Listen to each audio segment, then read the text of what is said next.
Hello, everybody, and welcome to the first episode of the Demolition podcast with Axe and Smash. Of course, you're looking at them right now on your screen. To my right, we got Barry Smash Darso, and of course, to my left, we have Bill Axe. You're right, Howard. Yeah, you're as bad as Howard. I'm Smash, and that's Axe. That's what I said. Heck? Oh, I'm looking at my screen. I said Smash Axe. Yeah, that's what I did. So this is the first podcast. I got it right. Maybe we're just angling it properly here, but your left hand is Smash. The way I'm looking at it, I got Smash on my right. I got the guy who was the Repo Man and Blacktop Bully on my right, and I got the man that was the mass superstar. You still got it wrong. Maybe it's appearing differently on your screen, but yes. This is the Demolition podcast, and I can tell already I'm in for it. My name is Ryan Marr. I am your moderator / host, and I'm excited to be here. How are you gentlemen doing this afternoon? Fantastic. Doing well, my friend. Yeah, I'm doing unbelievable. I'm really excited about this. In fact, when you guys first were talking about it, I thought, what do I want to do that for? You know, more work. We're supposed to be retired, not doing anything, and now we're doing a podcast. Yeah, well, you know, it's funny. So I first met you guys a number of years ago. I had a stint on the New Jersey Independents as a heel manager / ring announcer, and I've been a stand-up comic for the last 18 years. But our good mutual friend, Tommy Fierro, who runs 80s Wrestling Con, had you guys in Freehold, New Jersey. And I had already met a lot of legends in the wrestling business. And, you know, some I had worked with on the indies, others I had just met as a fan. And I was so excited to meet you guys because you debuted as Demolition in WWE the year I started watching wrestling in 1987. I was 4 years old. I'm much more youthful than these gentlemen, but I was a huge Demolition fan, and to meet you guys was such a thrill. And the way that you were handling yourselves with the fans, I said, these guys have stories to tell. They need to get themselves out there. And we started talking about 2 years ago about doing this. And now with everything that's come to light, it's happening now. So I'm very excited. We are too. I mean, we remember that. I specifically remember the conversation we had. Like Barry said, that that's just another thing. We were too busy at the time. So now we've basically retired and we're doing events and signings and appearances. What better way to meet the fans and chat with them and add the podcast? Yeah, and you know, Bill and I get together on the weekends and we're signing autographs, and you know, like Tommy Friara says, "Oh, you got to learn how to use Twitter. You got to use Facebook," and we're like, "Oh, what the hell is all this?"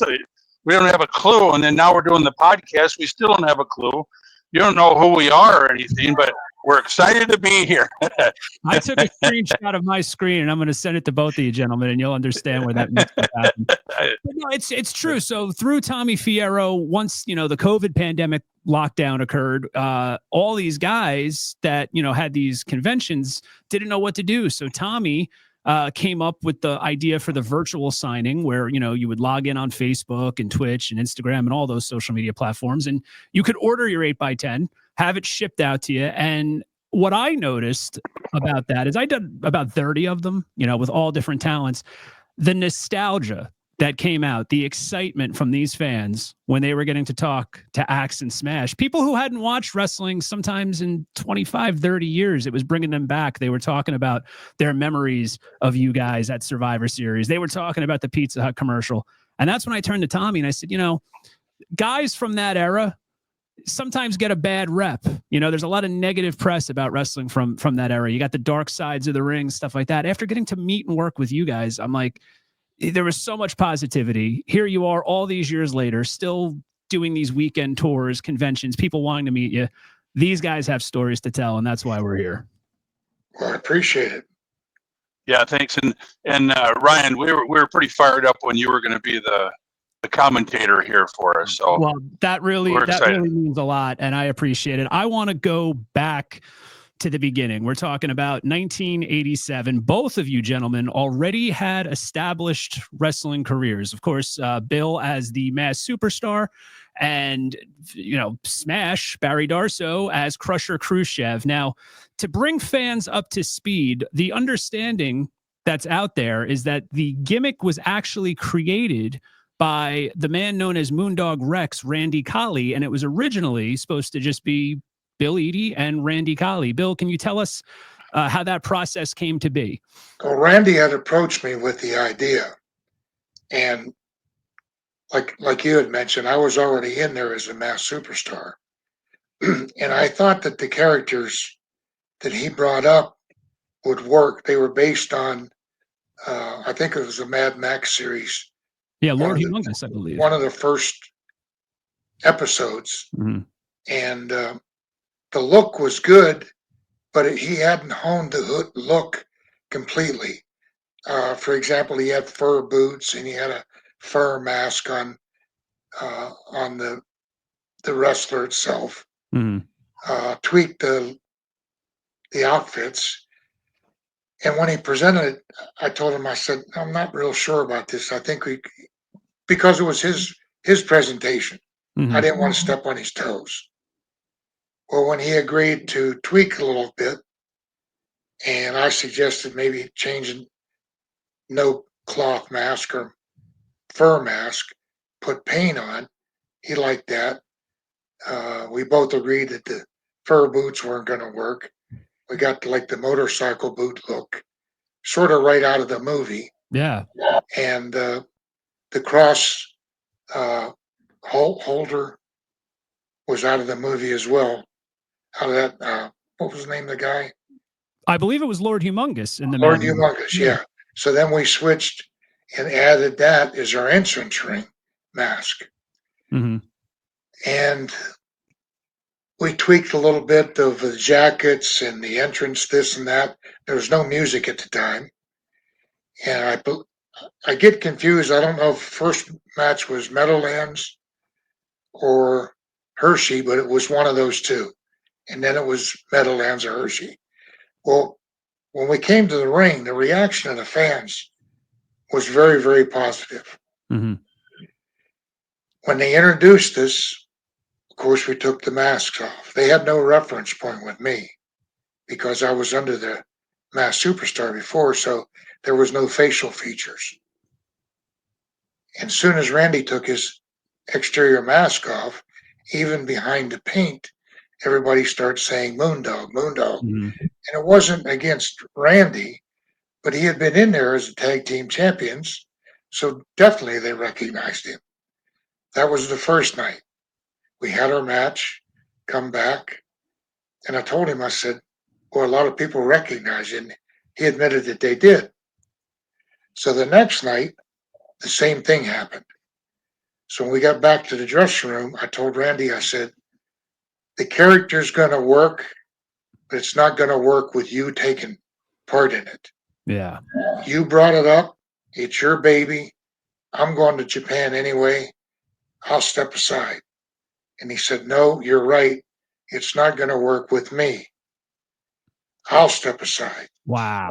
So and I appreciated that from him because little did we know how much it was going to take off.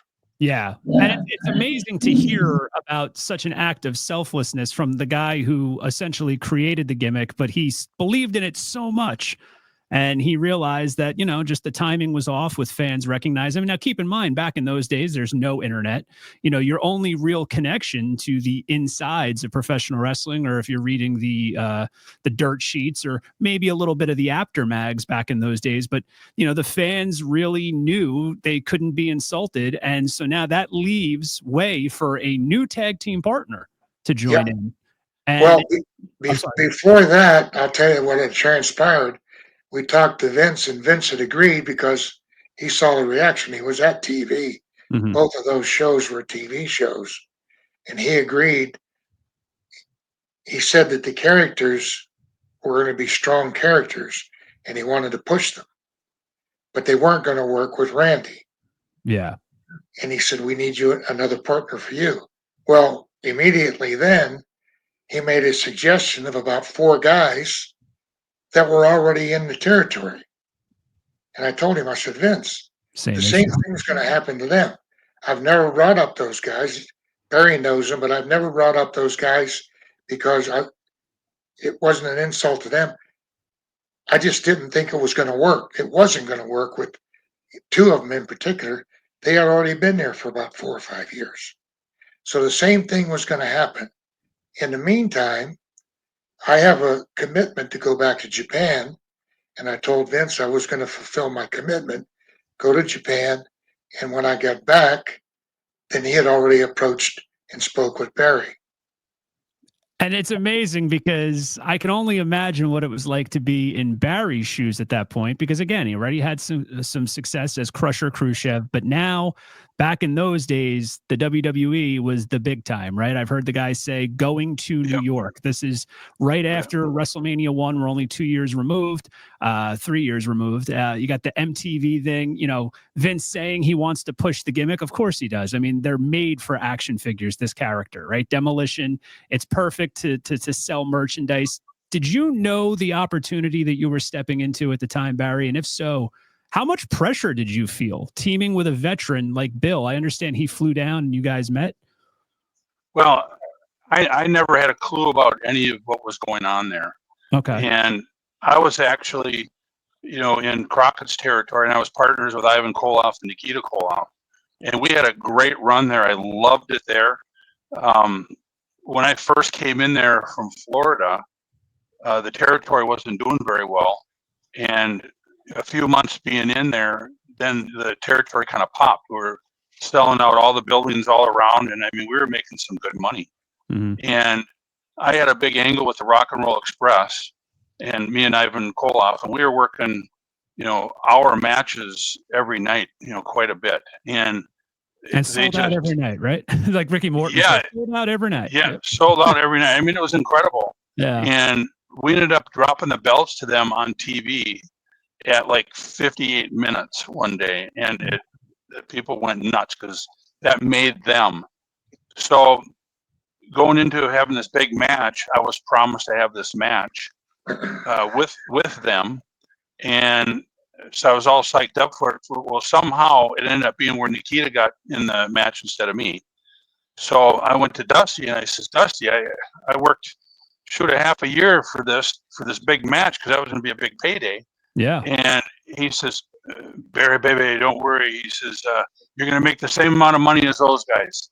And I said, yeah, but still, you know, that was our match, you know. But it ended up being Nikita and Ivan had a great match, and I ended up wrestling with Sam Houston that night. We had a good match. But 2 weeks later, we're at TV at interviews, and we got our paychecks. And I look at the paycheck, and I go, "Holy shit, this is terrible," you know. And I look at Ivan, and I said, "Ivan, you know, I hate to ask you this, but what did you end up getting paid?" He goes, "Crush." He says, "You don't want to know." Oh. And I said, "No, seriously, I need to." He goes, "I know what you're gonna do. I don't even want to tell you." And I said, "Ivan, you got to tell me." So he told me, and it was like a third of what they made. So right away, Ivan looks at me and goes, "Crush, don't do it. Don't go in there and talk to him," because he knew that I was going to have to quit, and he knew I was the kind of guy that I'm honest, and be honest with me. I don't care what you say. If you would have told me ahead of time, I would have still done the same match, and I would have accepted it. Absolutely. So I went into Dusty's office, knocked on the door. I said, "Dusty, what the hell's going on here?"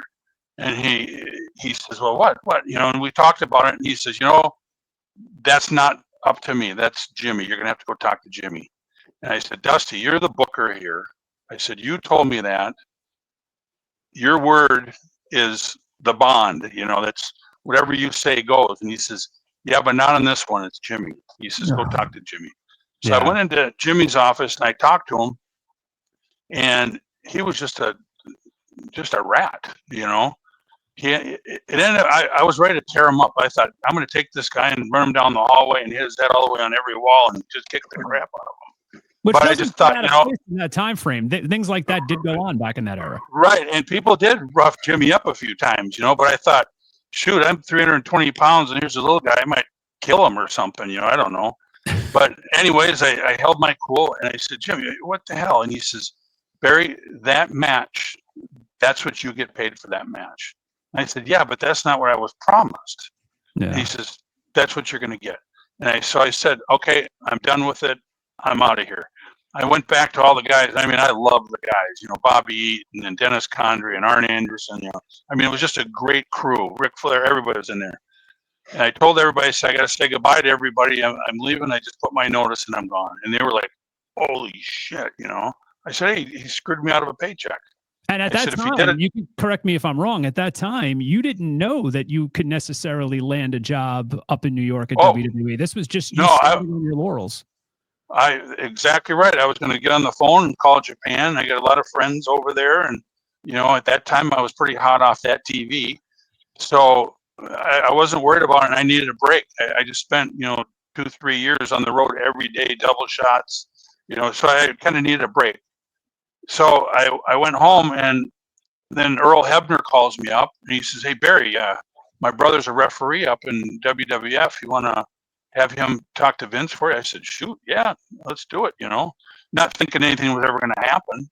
And then I was in Ricky Steamboat's gym, and I was training at Ricky's gym, and Ricky says, I heard you quit. I heard you walked out on Crockett, you know, laughing and everything. And he said, you want me to call Vince? I said, shoot, yeah. So he says, just a minute. He goes in the back and he calls Vince right there when I'm there. He says, Vince, I got Barry Darso here. He wants to come up and work for you. He's a hell of a hand. Vince says, well, tell him I'll give him a call. So now I'm thinking, yeah, right, you know. So the next morning, all of a sudden the phone rings. It's Vince McMahon. He says, you know, Vince McMahon is, you know, he says, I'd like to talk to you, Barry. Can you come up to Connecticut? So he had a plane for me the next day. A limo picked me up, brought me to the office. And he showed me all these pictures. Now, I didn't know anything about the Demolition. I didn't know Bill or Randy were doing any of this. And then we got to talking, and he says, how would you like to be partners with Bill Eadie? I said, well, yeah, definitely, because I knew Bill as a mass superstar. I was a big mass superstar mark, you know? Yeah. And I thought, if Bill's going to be my partner, this is going to be something. Absolutely. This wasn't just a startup tag team, because, you know, with Bill being the veteran here. So I said, definitely. And he says, you know Bill? I said, well, I met him, you know, once or twice, but, you know, don't really know him, but, you know, my friends know him. He knows my friends, kind of deal. So he says, well, I can't guarantee you that job. I'll guarantee that I'm going to hire you for something, but I need to talk to Bill first. So I don't know, Bill, was it like a week or two later or something when you got back to Japan? I believe so, yeah. That's when we met, and we just said, yeah, let's do it. And it ended up being the Demolition. And still, I didn't know it was Randy Cawley that started this until after we had a match or two. Then Randy was there, and then Bill says, yeah, Randy was the one that was my partner before. And, you know, that's when I found out everything about it. See, that makes me as a fan feel better, because I was a big Demolition fan, and I didn't know until like probably the late 90s that it wasn't originally Axe and Smash. I just assumed that what we saw on TV was presented as the truth. So you guys, and that's kind of, yeah, you really that's kind of how I was.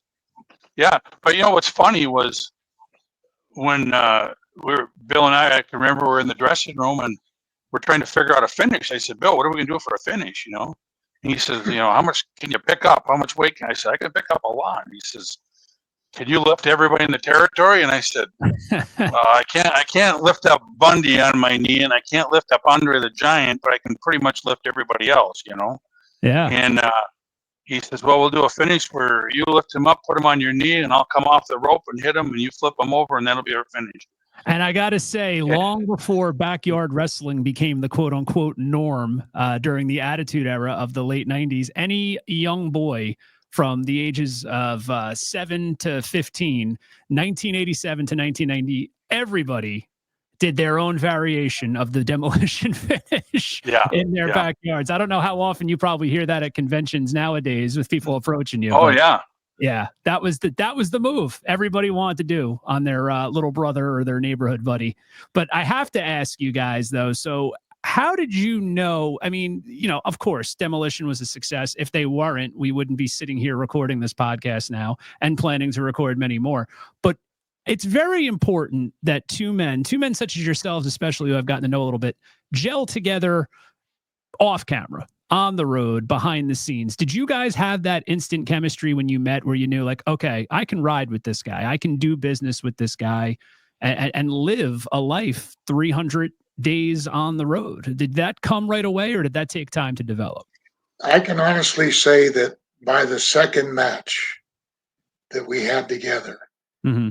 I knew, and I think Barry also knew that it was going to work Yeah. because neither one of us uh, were worried about who was looking better, who was going to look powerful or weak. Hmm. It's the team, and that's the secret to successful tag teams. You can't have just two guys you put together and say, "Oh, I got to look good. I don't want to sell. I don't. It's too close to my hometown." Yeah. It's what's best for the team that night. And I can honestly say that, and I've told Barry this many times, and we've talked about it. After the second night, I knew I could pick up things that he was doing and I could anticipate. And I think he did the same thing. Absolutely. Yeah, yeah. That is apparent. It's so funny because as years have gone on, you hear fans or insiders speak about different tag teams, right? And unfortunately, one of the negative analogies that gets brought up is the Rockers. They'll look at a tag team and they'll say, who's the Shawn Michaels of the team and who's the Marty Jannetty of the team? And I feel like you guys as Demolition, the Road Warriors, and maybe, more modern, the Dudleys and the New Day, that conversation is never brought up. It's Axe and Smash, Demolition. I loved your promos where you would just say, what do? We beat people up. And you guys had equal promo time. That was very exciting. And that's why I want to go into your first manager. Of course, many people know you best as being managed by Mr. Fuji. But before that, they brought in luscious Johnny Valiant, and a very entertaining guy, a guy who I've gotten to know quite a bit, but he just didn't really fit the Demolition style. Is that correct? Well, there wasn't anything negative about Johnny. Mm-hmm. But Barry and I both felt, we're these butt kicking, take no prisoner type of guys coming out and kicking teeth, smashing people. With like a comic book character, kind of a twist. Yes. Yeah. And then to have our manager, you hear the saying out of left field. Mm-hmm. Well, sometimes Johnny was out of the stadium with his antics. Yep. And here we are, we're tearing people up, and he's over there doing something comical. It just didn't work. Yeah. It was distracting. And we needed somebody who was devious, who was sinister, who people thought was evil. Who are you going to look at? You're going to look at Fuji. Absolutely. And we approached Vince, and Vince agreed. And we got Fuji as our manager. We asked him if he would be interested. He was nice enough to say yes. We knew that Fuji was going to be focused on what was going on in the match, not what he could do. You're taken away from the talent if all the focus is on you. Absolutely. So yeah, and Johnny too. Axe and Smasher and beating somebody up, and he would be looking at the fans or something, doing something, and it would take away from what we're doing in the ring. Like a important comedy shtick, kind of. Yeah. And it was more important in the ring. Not so he didn't make us more important than him. He still wanted to be more important, and that was just him. Yeah. But like Bill said. I'm sorry. I worked an indie show with him where this was like towards the end. I mean, this was, I would say, like 2004 or 5. And it was the same kind of a thing. Like, the promoter of that show had to like rein him in. He's a very entertaining individual. But when I think badass tough guy, that's not the name that comes to mind. No. Yeah. And he was a great guy and we loved him, but that was business, and I can remember watching the Valiants when I first started. They were both entertaining, but neither one of them were vicious. Yeah. Neither one of them were devastating. Neither one of them was going to kick your butt, and you thought, I got to get the heck out of this ring. And that was how they portrayed themselves. Yeah. That got over for them, but it wasn't going to get over for us. And I feel like Mr. Fuji, like what you had said, Bill, it's the truth, because back in that era, the managers were used to be mouthpieces for guys that couldn't talk. Maybe a guy had a great look, could perform in the ring, but they could not get themselves over on the mic. Neither one of you had that problem. So it almost added a sinister element to it to have a Japanese heel who did not speak the greatest English just add a little something, whether it be a little laugh. You guys were very over the top and got your point across, but Mr. Fuji really nailed that in. Well, my demolition, yes. And it just added a sinister feel to it that I don't think any other manager could have provided. And the argument could be made that you guys didn't even need a manager. However, it wound up leading to one of the most pivotal moments of Demolition's career, the infamous double turn at Survivor Series 1988. So Mr. Fuji played his role quite well. I want to talk about what it was like to adjust to the schedule of WWE. I know you guys, had done your tours of Japan, worked for different territories and promotions, but now you're a part of the machine and a big part of it. I mean, you guys are draws, you're on the road. Was that a huge adjustment to just basically live that carnival life nonstop? Well, I think that when you're in the forest, you don't know all the trees around you. Mm-hmm. You get caught up in the activity. You get caught up in the fact that you're booked night after night after night after night. I know that the one thing that we both regretted of our career is that we didn't have enough time to be home or be around our families. But the shelf life, you have to do it while you can. Yeah. If you've got a window that's going to close eventually, you have to be on the road. That's part of the job. I remember my dad was a riverboat pilot, and I'll tell you this story because it pertains to how we were active. My dad worked on the river, and he went from Pittsburgh to New Orleans. It was 14 days round trip. Then he'd be off 7, 14 days round trip. One time I come home from college, and he's looking across at me, and he has this strange look on his face. I said, "What's wrong, Dad?" He said, "I'm just looking over the years. You should be 7 years old." Oh. That's all he missed. So there was a song at a time that came out, and it was our life because we were on the road and we were too busy because we had to be at work. And I could envision my dad, what he did. "Hey, when you coming home, son?" Yeah. "I'm busy. I can't. I got to make this next town, this and that." So that's what we were doing. And you don't really do it. You don't really notice it now. When you're out of it is when you enjoy being home. And to that point, I remember at one of our virtual signings, a hilarious story that Barry told about being on the road. And back then, no cell phones, no internet. So you got to talk to the mother of your children, your wives, when you got to the hotel room that night. Maybe you could find a payphone here or there. But Barry, you actually found out that you didn't have the house that you thought you had at one time, right? There was a little bit of a switcheroo. I came home 2 different times with a house that I didn't even have anymore. I had a different house. I didn't even know where it was. I was in Japan, and I'm flying home, and I said, "Honey, I'll meet you at home." And she says, "Well, I'm going to have to come and pick you up because we don't live there anymore."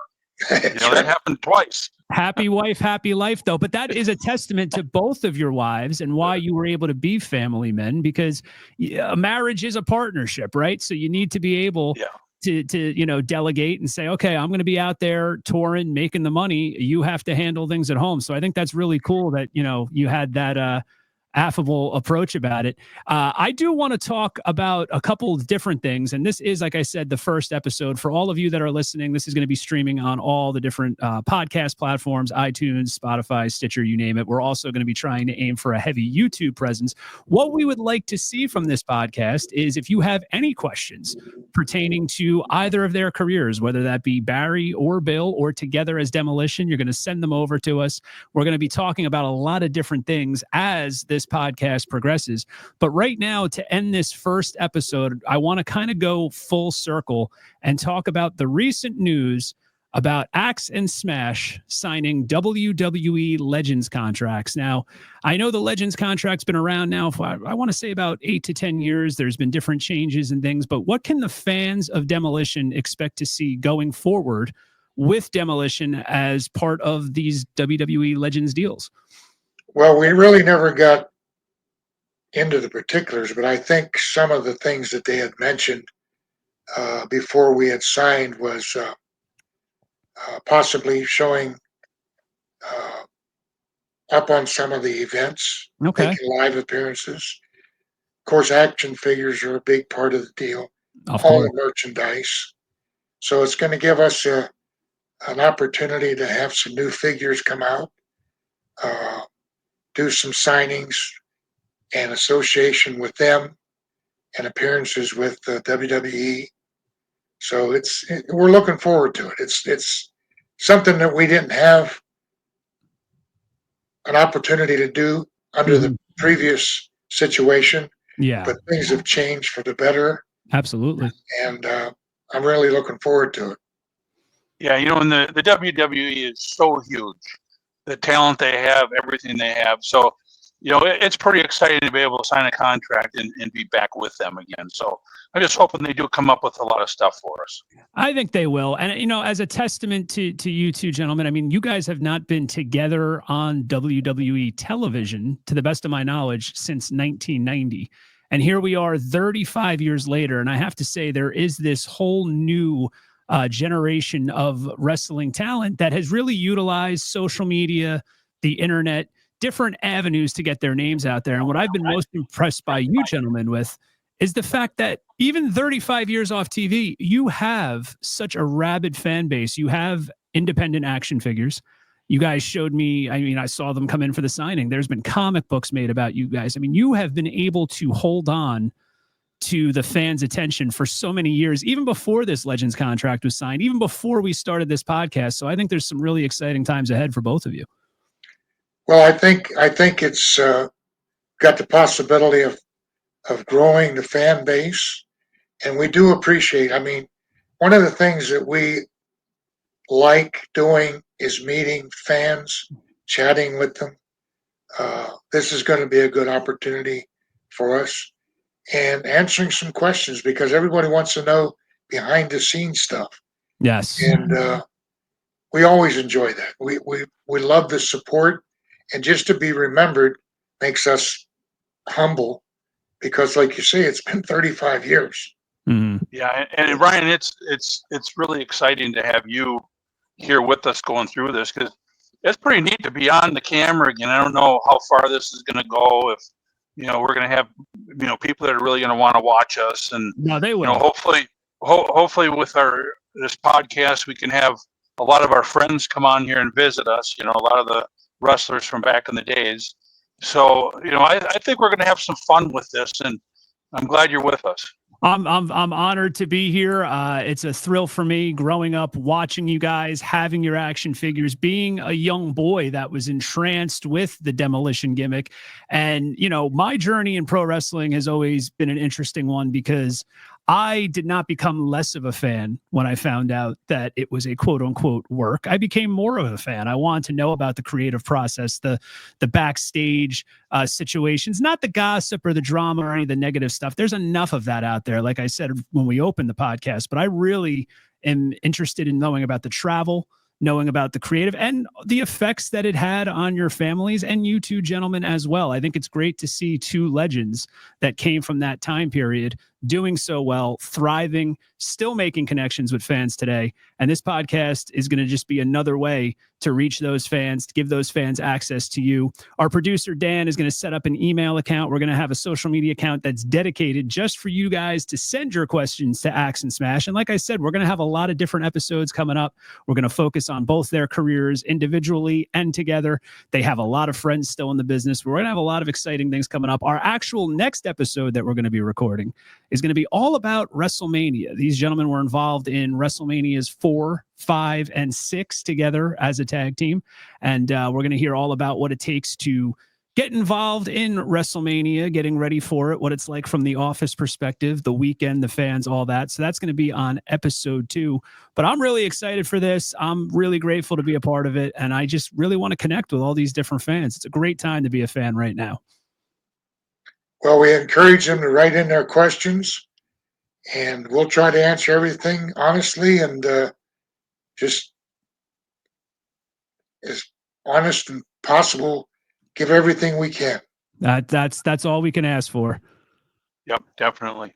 So we're going to close out episode 1 of the Demolition Podcast with Axe and Smash. My name is Ryan Marr. If you enjoyed this show, please spread the word, share it around on social media. Let everybody know that Axe and Smash of Demolition now have their very own podcast, and it's going to be a lot of fun. So thank you guys for tuning into episode 1. We will be back very soon with episode 2.